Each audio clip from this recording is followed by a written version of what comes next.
Hello friends, good morning બધાને. ભાવથી જય સ્વામિનારાયણ, જય શ્રી કૃષ્ણ, રામ રામ. તો આપણું મસ્ત મસ્ત મોર્નિંગ થઈ ગયું છે. જો એટલું મસ્ત મસ્ત દ્રશ્ય દેખાય છે. જો મને તો છે ને સવારમાં વહેલું ઉઠી અને અહીંયા ઊભું રહેવું બહુ ગમે છે. એમ થાય કે અહીંયા થોડી વાર ઊભા રહીએ. જો સરસ મજાના ઘઉં વાવેલા છે. જો સારું, ચાલો તો આપણે હવે આજે વહેલી રસોઈ બનાવવાની છે, એટલે હું ફટાફટથી રસોઈની તૈયારી કરું. નાસ્તો તો બની ગયો, નાસ્તો કરી લીધો. પ્લેટફોર્મ ઉપર ક્યાંય જગ્યા નથી. જો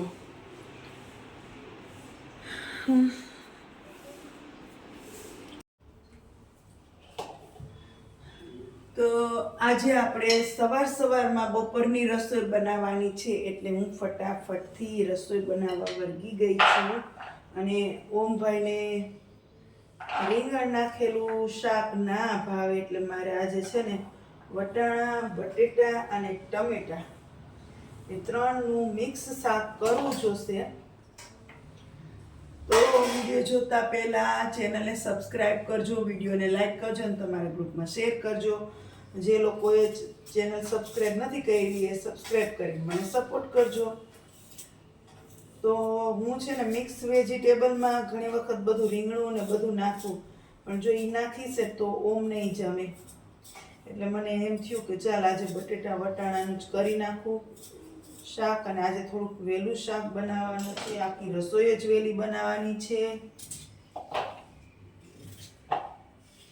સવારનું મસ્ત મસ્ત વાતાવરણ હોય એટલે એમ થાય કે ઓટીએસમાં રવેશમાં ઊભા જ રહે બાલ્કનીમાં, એવું થાય. તો તમે લોકો વિડીયો જોવો છો એ બધાને એક કહેવું છે મારે કે પહેલાં તો થેન્ક યુ, પણ તમે વિડીયોને જોઈને વિડીયોને લાઈક કરવાનું ભૂલી જાઓ છો અને કમેન્ટ કરવાનું પણ ભૂલી જાઓ છો. તો લાઈક અને કમેન્ટ જરૂરથી કરજો. અહીંયા થોડુંક નેટવર્ક પ્રોબ્લેમ છે, એટલે મેં કાલે લાઈવ તોય કર્યું હતું. તો મને એમ થયું કે ચાલ આ બધાને એમ થતું હશે કે આ સોનુ ફેમિલી બ્લોગ્સ લાઈવ કેમ નથી કરતા, એટલે પછી મેં લાઈવ બી કર્યું. પણ એટલા બધા માણસો ન આવ્યા, કારણ કે હું ઘણો સમયથી આ લાઈવ મારું હમણાં બંધ છે ને એટલે. અને બીજું કે આજે છે ને મને ડોકમાં કાંઈક થઈ ગયું છે, આમ પણ નથી થતું. જો આમ પણ આમ જોવું હોય ને તો એ જો આમ જોવું પડે છે, એવી તકલીફ થઈ ગઈ છે. ખબર નહીં આવે, કાંઈક ને કાંઈક ઊભું જ હોય. કાંઈ ડોકમાં કાંઈક થઈ ગયું હોય, હાથમાં કાંઈક થઈ ગયું હોય, પેની દુખતી હોય, એવા કેટલાય પ્રશ્નો હોય. ચાલો આપણે ફટાફટથી શાક બનાવી નાખીએ.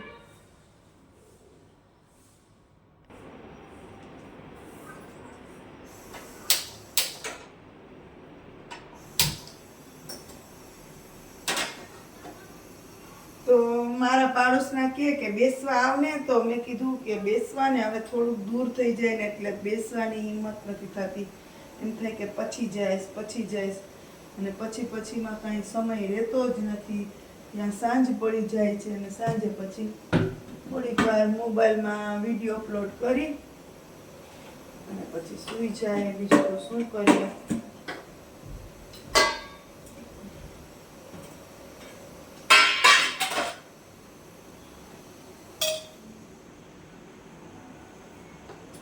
માણસો ફ્રી હોય, માણસોની પાસે સમય જ સમય હોય, પણ હું એક એવું માણસ છું કે મારી પાસે સમય જ નથી હોતો. સાચે જ આ ખબર નહીં એટલું દુખે ને કે આમ ખરું તો એક આખી નસ ખેંચાય છે. ખબર નહીં.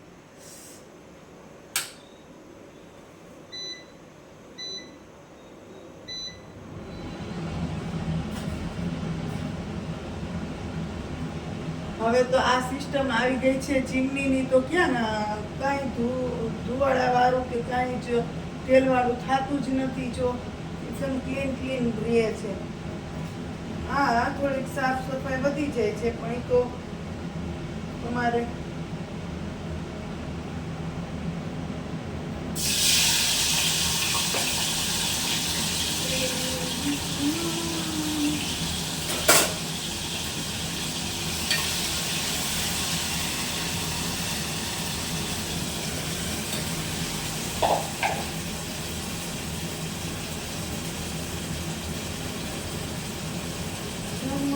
પધારો ઘનશ્યામ રે મારા પ્રેમની થાળી, એકથી જમાડું વાલા ભાવથી જમાડું, એકથી જમાડું વાલા ભાવથી જમાડું, જમવા પધારો ઘનશ્યામ મારા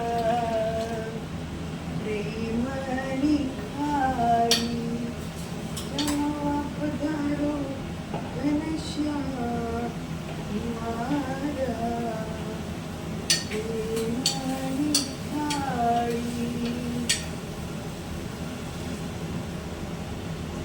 મને બહુ આવડતું નથી, પણ હું ક્યારેક આવી રીતના લલકારતી હોઉં કીર્તન, જેવું આવડે એવું. બીજું શું હોય. તો ચાલો, શાક તો બની જશે હમણાં, અને રોટલી વણવા માંડીએ ફટાફટ લોટ બાંધીને.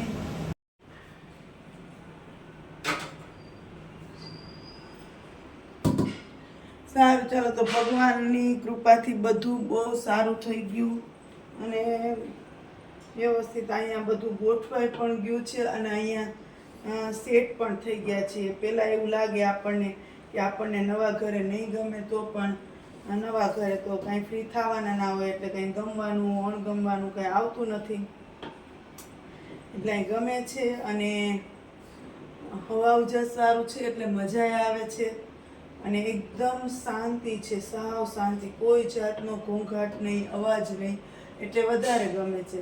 કારણ કે મને ઘોંઘાટ નથી ગમતો, એટલે શાંત વાતાવરણ હોય ને મને બહુ ગમે. એટલે અહીંયા શાંતિ છે, એટલે મજા આવે છે. બધા પૂછતા હોય, બધાના ફોન આવતા હોય, સગા વાલાના, ફાવી ગયું. પણ હા ભાઈ, ફાવી ગયું છે, બહુ ફાવી ગયું છે, કાંઈ વાંધો નથી, બહુ સરસ મજા આવે છે. અને સમય કેમ વીતી જાય છે આટલું ઘર સંભાળતા ખબર જ નથી રહેતી. હમણાં છે ને બ્લોગ્સ બનાવવાનો બી ટાઈમ ના રહેતો, અને આમ સાડી પહેરવાનો તો હજી ટાઈમ જ નથી રહેતો. પણ મને એમ થયું કે ચાલ ને, કામની સાથે સાથે બ્લોગ્સ બનાવી લઈએ, અને વાતો પણ થઈ જાય. બરોબર છે. આજે મારે બહાર જવાનું છે, અને થોડું ઘણું ખરીદી કરવાની છે, એટલે ખરીદી કરીને આવીને રસોઈ ઉકલે નહીં, એટલે પછી રસોઈ બનાવી અને પછી ખરીદી કરવા જવું છે. એટલે આવીને સીધું જમીન સૂઈ જવાનું જ રહે. બરોબર. કારણ કે આ બધું ધમાલ્યું ને ભાગદોડ ભર્યું વાતાવરણ હોય ને, એમાં આપણે થોડાક બહાર નીકળીએ ને પછી ઘરે આવીએ ને, એટલે આપણે થાકી જઈએ, થાક બહુ લાગે, એટલે પછી આપણને રસોઈ કરવી ને કામ કરવું ને એવું ના ગમે. એટલે વહેલી રસોઈ કરવાનું એટલે નક્કી કર્યું કે આજે વહેલી રસોઈ કરી લો. એટલે જમીન પછી થોડોક આરામ પણ થાય. અને હવે જો હમણાં 10માની એક્ઝામ ચાલુ થાય, એટલે એમાંય થોડુંક મારે ધ્યાન રાખવું પડે, કારણ કે મારો છોકરો 10મામાં છે, એટલે પછી એની પાસે લેક્ચરના વિડીયા જોતો હોય ને, એ ઘરે હોય, વાંચતો હોય, એટલે પણ વ્લોગ્સ ના બનાવે. અત્યારે એ મંદિરે દર્શન કરવા ગયો છે, આવતા વાર લાગશે. તો મને એમ થયું કે તમારી જોડે થોડી ઘણી વાતો કરી લઉં, વ્લોગ્સ બનાવી લઉં.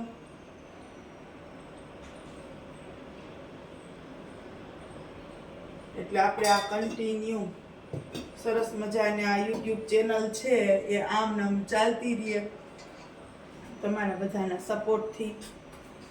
તો સારું, ચાલો, હવે છે ને હું ફટાફટ રોટલી બનાવી લઉં, અને અહીંયા હું મારો બ્લોગ્સ પૂરો કરી દઉં, કારણ કે આખો દિવસ હવે પાછો મને બ્લોગ્સ બનાવવાનો સમય નહીં રહે, અને સમય હશે તો ઓમભાઈ હશે, એટલે પછી ઓમભાઈ હોય એટલે હું એને ડિસ્ટર્બ થાય એટલે હું વિડીયો બનાવું જ નહીં.